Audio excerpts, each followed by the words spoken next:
Burkinabɛw bɛɛ lajɛlen tun ɲɛsinnen lo lamɛrɛkɛ jamana na ni taratalon na.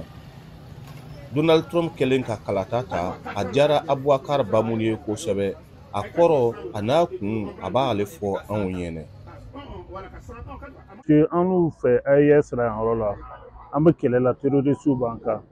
N'a fɔra ko Russie ni Ukraine fana bɛ kɛlɛ la ka taa sɔrɔ olu bɛ Ukraine soutenir na n'a nana fɔ ko Ukraine fana bɛ sɔrɔdasidenw bila ka na an ka mɔgɔ kana fara jihadistes kan ka an kɛlɛ yɔrɔ la ale dun ko n'ale ye fanga ta a bɛ kɛlɛ la lɔ ni kɛlɛ la lɔ la o kɔrɔ ko marifaw bɛ bɔ dugu min na komi Ukraine ɲɔgɔn kana don an fɛ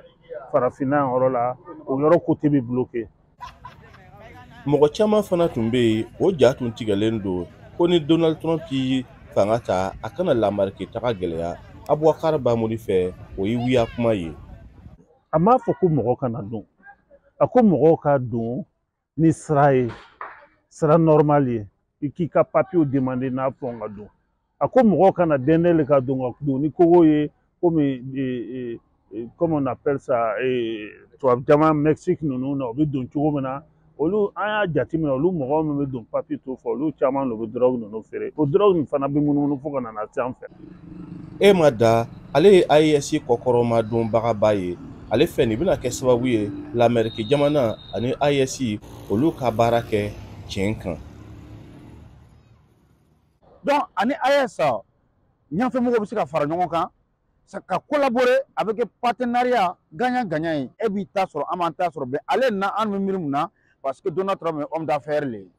voilà ale ni mɔgɔ tɔw tɛ kelen ale homme d'affaires le. Josias Dabire si bɛ san 40 kɔrɔ ale ye kibaruya jɛnsɛnbaga ye an y'a sɔrɔ a ka biro la. Farafin yɛrɛ ka kan ka min bɔ an ka ko la nin ko mɔgɔ si parce que farafin dugu ani tubabu dugu kelen tɛ